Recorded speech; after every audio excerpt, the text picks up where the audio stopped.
আসসালামু আলাইকুম। দেখুন, সারা পৃথিবীতে এখন একটা চাঁদাবাজ রাষ্ট্রের পরিচিতি পাচ্ছে হচ্ছে আমেরিকা। শুনলে খারাপ লাগতে পারে, কিন্তু বাস্তবতাটা এরকমই যে ভাই একটা রাষ্ট্র গোটালটায় চাঁদাবাজ দিতে পারে। হ্যাঁ, আমেরিকা ওই অবস্থায় গেছে। দেখেন, ট্রাম্প যেই কাজটা করতেছে, যদি যে কেউ ঠান্ডা মাথায় চিন্তা করে, বিভিন্ন টেক যে বিলিয়নিয়ার আছে তাদেরকে ডাকতেছে, কত টাকা তুমি ইনভেস্ট করবা বলো, ভালো, কারণ তাদের দেশে যদি ইনভেস্টমেন্ট হয় কর্মসংস্থান হবে। এবং আরেকটা কাজ করতেছে, বিভিন্ন দেশের একেবারে রাষ্ট্রের যারা প্রধান তাদেরকে কিডন্যাপ থেকে শুরু করে, মনে করো যাক যে বোম্বিং করে মেরে সেই জায়গায় অন্য যে গ্রুপ আসে তাদের সাথে ডিলিংস করে, যে আমাদের সাথে অস্ত্রের একটা আন্ডারগ্রাউন্ড ডিলিংস করো, এটা ব্যাপার, মানে ডিলিংস। তা ডিলিংসটা প্রধানত আমেরিকার ডিলিংস অস্ত্র নিয়ে, কারণ ওর মূল ব্যবসাটাই অস্ত্রকেন্দ্রিক। আর রাশিয়া এবং চায়না যে রয়েছে, তার মধ্যে আমি যদি চায়নার কথা বলি, চায়নার মূল হিসাবটা সে কত বেশি সারা পৃথিবীতে জিনিসপত্র বেচতে পারে। এবং এই ক্ষেত্রে সে অস্ত্র বেচার দিকে খুব একটা মনোযোগী না, বরং তার উদ্দেশ্য যে মানুষের জীবনে লাগে যে জিনিসগুলো, ব্যবহারিক যে জিনিসগুলো, এগুলো কত বেশি পরিমাণে সে উৎপাদন করতে পারে এবং কত বেশি পরিমাণে সে সারা পৃথিবীতে বেচতে পারে। তা চায়না যেটা করছে সেটা যে তার সারা দেশটা বলা যেতে পারে একটা বড় রকমের যে ওটা কি বলবো, যে মানে উৎপাদনের যে একটা হাব বানায় ফেলছে। তার মানে দুনিয়া যা কিছু উৎপাদন হয় তার সবচেয়ে বেশি পরিমাণ জিনিস সে উৎপাদন করে, এবং এইটা যাতে সব জায়গায় সে পৌঁছাইতে পারে, এই জন্য একটা বড় পরিকল্পনাও নিয়েছে। সেটা হলো যে ওইটাকে বলা ওই যে আছে না, যে ওই যে সিল্ক অ্যান্ড রোডের সাথে যে, হ্যাঁ আরে কি বলতেছে, মাথায় কাজ করে কম নাকি। তার মানে ওই যে এক কথায় গোটাল যে রোডটা দেখছো মাথা আসলেই, তাহলে ওই একটা রাস্তায় যদি সে সব মালামাল পরিবহন করতে পারে, তাহলে দেখা যাবে হ্যাঁ যে যে জিনিসটা হবে সেটা হলো যে আল্লাহর রহমতে সবচেয়ে বেশি পরিমাণ যে জিনিস সে সব জায়গায় পৌঁছাইতে পারবে। আর আমেরিকার যে পলিসিটা সেটা হলো যে কত বেশি পরিমাণ যুদ্ধ লাগানো যায় সারা দুনিয়া, আমরা দেখ কত বেশি পরিমাণ যুদ্ধ লাগাইলে কি হবে, যে সিকিউরিটির কথা বলে সে তার মূল যে অস্ত্র সেটা বেচতে পারবে বেশি। যত বেশি বেচতে পারবে তত বেশি লাভ হবে, এবং তত বেশি যে যেটা লাভটা হবে সেটা হলো যে আমাদের ওইটাকে আমি যেটা বলি যে আমেরিকার যদি আমি সামরিক ব্যয়টা দেখি, তাহলে অবাক হয়ে যাব যে প্রায় 800 থেকে 900 বিলিয়ন ডলার সে সামরিক খাতে ব্যয় করতেছে। সম্ভবত এরপরে 3-4টা দেশেরও সামরিক ব্যয় যোগ করলে আমেরিকার সমান হবে না। তার মানে আমেরিকার এই যে প্রতিরক্ষা সিস্টেম আছে, হ্যাঁ ঠিক বলছে, ওই যে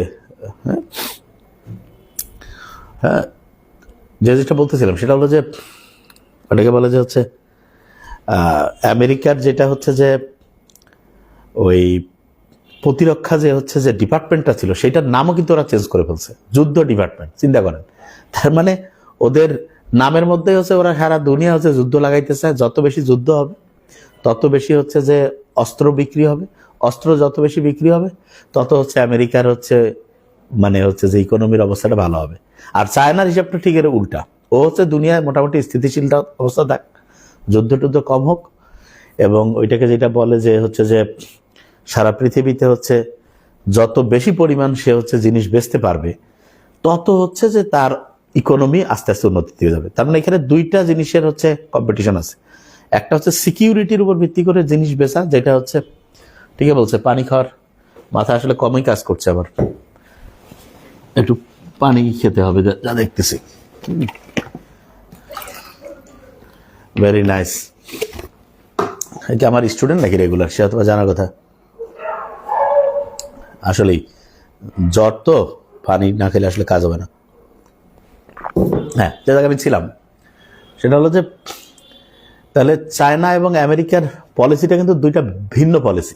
একটা যুদ্ধ করে ইকোনমি শক্তিশালী করা, আর একটা যেটা হয়েছে সেটা হলো যে ওইটাকে যেটা বলে যে যত বেশি পরিমাণ জিনিস বেচতে পারবে এটার মাধ্যমে সে ধনী হবে। তা চায়না কিন্তু যে সরাসরি আগামী 10-15 বছরে নর্মালি কোনো যুদ্ধে জড়াবে না। কেন? কারণ যে তার টার্গেট অর্থনৈতিকভাবে এতটা স্ট্রং হওয়া যাতে করে এর পরে সে সবগুলো জিনিস অর্থনৈতিকভাবে কন্ট্রোল করতে পারে। আর আমেরিকা যে যে জায়গায় যুদ্ধ করতেছে, তারও উদ্দেশ্য অর্থনৈতিকভাবে শক্তিশালী হওয়া, কিন্তু তার আবার স্ট্র্যাটেজিটা হচ্ছে অর্থনীতি শক্তিশালী হবে যুদ্ধ বেশি করতে পারলে। বুঝাইতে পারছেন? তা পৃথিবীর সামনে আসলে কোন দিকে যাবে? পৃথিবী যেই জিনিসটা করতে যাবে সেটা হচ্ছে যে যুদ্ধ ছাড়া উন্নতি কোন দিকে যায়। তো যুদ্ধ ছাড়া যে উন্নতির ব্যাপারটা, এইটা মূলত হচ্ছে যে চায়নার সাথে আমাদের হচ্ছে যে ম্যাচিং হয়। চায়না যুদ্ধ না করে যে হচ্ছে যে সারা দুনিয়ার জিনিসপত্র উৎপাদন করবে, বেশি পরিমাণ বিক্রি করবে, এবং এইটার মাধ্যমে তারও উন্নতি হবে, সারা পৃথিবীরও উন্নতি হবে। আর আমেরিকার তো বোঝা গেছে যে তাদের মেইন বিজনেস হচ্ছে অস্ত্র, তার সাথে আরেকটা আছে, সেটা হচ্ছে যে টেকনোলজি। দেখেন, যে কোনো বড় আক্রমণে দেখবেন এখন আমেরিকা নিজে বলবে যে এখানে আমরা এইরকম এআই কাজে লাগাইছি, আর্টিফিশিয়াল ইন্টেলিজেন্স। লাভটা কি? সবাই তখন ওই এআই প্রতিষ্ঠানগুলো বড় পরিমাণ হচ্ছে ইনভেস্টমেন্ট করবে। যত বেশি ইনভেস্ট হবে তত হচ্ছে টাকাগুলো কোম্পানির কাছে চলে আসতেছে, তাদের ভ্যালুয়েশন বাড়তেছে, এবং এই অনুযায়ী তাদের যে দেখেন আমাদের এত বড় হচ্ছে যে হচ্ছে কোম্পানি আছে, এত দাম তার, অটোমেটেড তখন তাদের হচ্ছে যে ওই ইকোনমির হচ্ছে যে একটা বলা যেতে পারে যে সফট পাওয়ারের দিক থেকে তারা অনেক পাওয়ারফুল হয়ে যাবে। তো এই ব্যাপারগুলো আছে। দেখেন, ওই দুইটা জিনিস একটু খেয়াল করবেন। একটা হচ্ছে জিডিপি আছে না, এটা তো সবাই জানেন যে হচ্ছে একটা দেশে সামগ্রিকভাবে প্রতি বছরে হচ্ছে কি পরিমাণ সেবা হচ্ছে এবং হচ্ছে জিনিস হচ্ছে উৎপাদন হয়েছে। এইটা যেমন ধরা যাক যে আমাদের দেশে যতগুলো সার্ভিস আছে কিরকম, যেমন ধরা যাক ডক্টর, লয়ার, তারপরে ইঞ্জিনিয়ার, যে যে সার্ভিস দেয়, এবং তার সাথে ওইটাকে যেটা আমরা বলি যে পরিমাণ জিনিস উৎপাদন হয়, ধরা যাক গার্মেন্টস, তারপরে হচ্ছে যে ওই কৃষকেরা যা উৎপাদন করে, এক কথায় যা কিছু, এই টোটালটাকে বলে জিডিপি না? তা জিডিপি যদি আমি ডলারে হিসাব করি তাহলে দেখা যাবে যে সম্ভবত আমেরিকার জিডিপি প্রায় 28 ট্রিলিয়ন ডলার, মানে 1 ট্রিলিয়নে 1 লক্ষ কোটি ডলার, এরকম 28 ট্রিলিয়ন ডলার হচ্ছে আমেরিকার জিডিপি। আর চায়নার সম্ভবত এইটা মনে হয় 20 ট্রিলিয়ন ডলারের মতো হবে, 18 থেকে 20 ট্রিলিয়ন ডলার। তো অনেকে মনে করবে যে তাহলে চায়নার তো জিডিপি এখন আমেরিকার চেয়ে কম। এখানে একটা জিনিস আছে, সেটা হলো জিডিপির চাইতে যেটা বেশি জরুরি সেটা হলো পিপিপি। এটা কি? এটা হচ্ছে পারচেজিং পাওয়ার প্যারিটি বলে। তার মানেটা কি? তার মানে হচ্ছে ধরা যাক যে একটা দেশের মানে ক্রয় ক্ষমতাটা আসলে কত, এইটা হিসাব করার যে সিস্টেম সেটাকে বলে পিপিপি। পারচেজ করা মানে ক্রয়, পাওয়ার ক্যাপাসিটি, আর কি বলে পাওয়ার প্যারিটি ক্যাপাসিটি বলছি। যেমন ধরা যাক এক্সাম্পল দিই তাহলে বুঝতে পারবো। পিপিপির ব্যাপারটা হচ্ছে এরকম, যেমন ধরা যাক যে বাংলাদেশে আপনি দুপুরে একবেলা খাইতে গেলেন 300 টাকা লাগলো। ওই খাবারটায় যদি আপনি ধরেন যে আমেরিকা খাইতে যান, ধরেন যে আপনার $20 লাগবে, তা $20কে আপনি যদি 120 প্রতি ডলারে গুণ করেন তাহলে প্রায় 2500 টাকা। কিন্তু দেখেন আপনি ওইখানে ওই খাবারটাই খেলেন আমেরিকায় বসে 2500 টাকা, আর বাংলাদেশে ওই খাবারটা আপনি খেলেন 300 টাকা। তার মানে বাংলাদেশে আপনার যেই টাকাটা আছে ওই টাকা দিয়ে কিন্তু আপনি ওইটার তুলনায় প্রায় 8 গুণেরও বেশি খাবার পাইতেন। তার মানে আমেরিকার $20 খরচ করে আপনি বাংলাদেশে যদি ওই খাবারটা একজনের জায়গায় কয়জন খাইতে পারতো? 8 জনের বেশি লোক খাইতে পারতো। তার মানে পারচেসিং পাওয়ার প্যারিটি যেটা, সেটা কিন্তু হচ্ছে বাংলাদেশে জিনিসের দাম যেহেতু কম থাকে সেহেতু এটা বেশি হয়। এখন পিপিপি এর যে ক্যালকুলেশন, পারচেসিং পাওয়ার প্যারিটি, এইটা যদি আমি ইয়ার ক্ষেত্রে ক্যালকুলেশন করি, মানে চায়নার ক্ষেত্রে, এইটা প্রায় হচ্ছে 33 ট্রিলিয়ন ডলার। তার মানে আমেরিকার যেটা 28, সেটা হচ্ছে কিন্তু পিপিপি, পারচেসিং পাওয়ার প্যারিটি যেটা, সেটা কিন্তু হচ্ছে ইয়ার অনেক বেশি, চায়নার কিন্তু অনেক বেশি। এটা মারাত্মক। তার মানেটা কি? তার মানে হচ্ছে আগামী 10-12 বছর, 10 বছরও লাগবে না, তারও কম, 8 বছর 7 বছরের মধ্যে যদি চায়না সরাসরি কোনো যুদ্ধে না জড়ায় এবং সে যদি তার উৎপাদন ব্যবস্থাটা এইভাবে বজায় রাখতে পারে এবং সারা পৃথিবীতে যদি এই পরিমাণ জিনিস বেচার প্রক্রিয়াটা কন্টিনিউ রাখে, তাহলে তার এই পারচেসিং পাওয়ার প্যারিটি কিন্তু আরও বাড়বে। আরও বাড়বে মানে হচ্ছে আলটিমেটলি দেখা যাচ্ছে যে ইকোনমিক দিক থেকে সে আমেরিকার চেয়ে পাওয়ারফুল জায়গায় যাবে। আমেরিকা এখন যে জায়গায় আছে তার কিন্তু হচ্ছে সত্যিকার অর্থে মানে সে তার মাথা খারাপ। সে এই যে অন্যায় যে যুদ্ধগুলো করতেছে, এই যুদ্ধগুলোতে কিন্তু ইরানের তো অবশ্যই তাদের যে হচ্ছে যে জনগণ মরতেছে, সর্বোচ্চ লিডারই হচ্ছে যে শহীদ হয়ে গেছে, বড় রকমের হচ্ছে যে যারা ব্যবসা বাণিজ্য সব জায়গাতেই হচ্ছে একটা প্রবলেম, এটা তো আছেই, ঠিক আছে।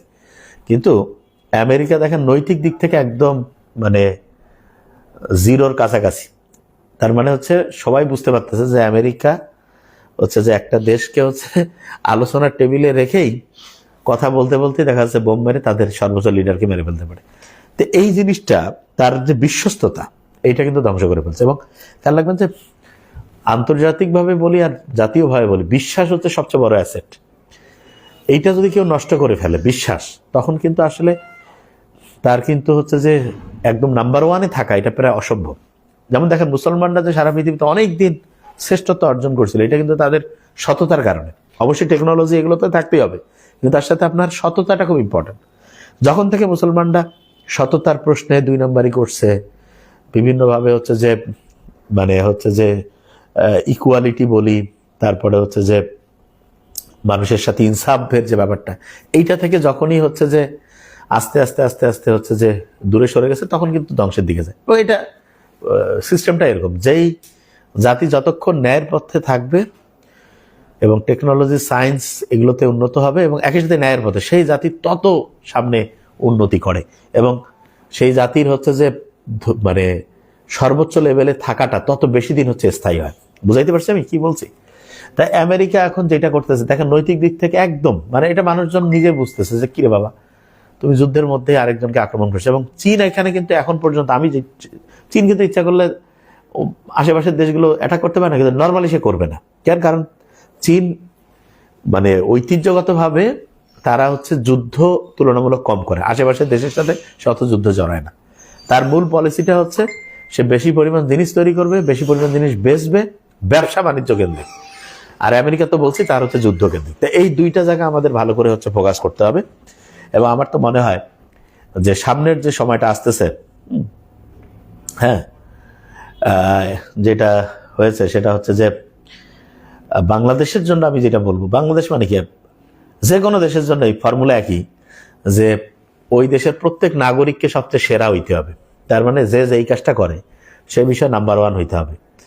এবং সময়ের দাম দেওয়া, ডেইলি রুটিন করা, প্রত্যেক দিন একেবারে ফজর থেকে শুরু করে পরিশ্রম করা, রাতে তাড়াতাড়ি ঘুমানো, তাড়াতাড়ি ঘুম থেকে উঠা, কাজের ক্ষেত্রে সবচেয়ে সায়েন্টিফিক স্মার্ট সিস্টেম ফলো করা এবং লং টার্ম চিন্তা করা।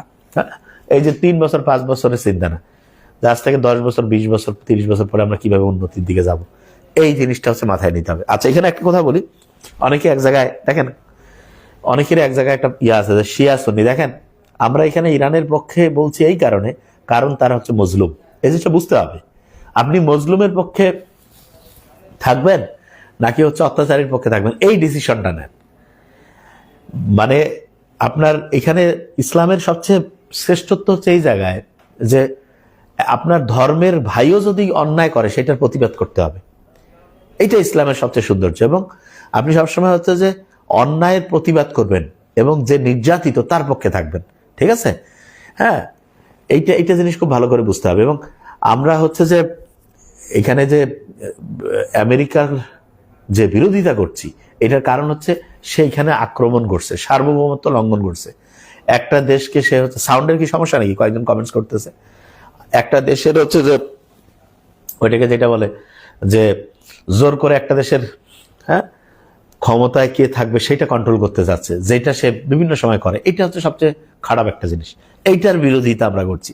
এখানে শিয়া সুন্নি এই চিন্তাগুলো বাদ দিয়ে আপনি অত্যাচারীর পক্ষে থাকবেন নাকি মজলুমের পক্ষে থাকবেন, এই ডিসিশন নেওয়ার সময় হয়েছে। এবং আমার যেটা অবজারভেশন, ইনশাআল্লাহ, যে আল্লাহ তো দুনিয়ার বুকে হচ্ছে যে ওই যে আছে না যে হত্যা করিও না, তারপর এটাকে কি বলে, ফিতনা ফাসাদ তৈরি করো না, আর চূড়ান্ত রকমের বাড়াবাড়ি করিও না। আল্লাহ যখন সিদ্ধান্ত নেবে তখন মুহূর্তের মধ্যে বড় বড় নমরুদ ফেরাউন ধ্বংস হয়েছে। যেই অনিয়মের মধ্যে যাবে সেই তার ধ্বংস হওয়াটা শুধু সময়ের ব্যাপার হবে। Thank you so much. আসসালামু আলাইকুম।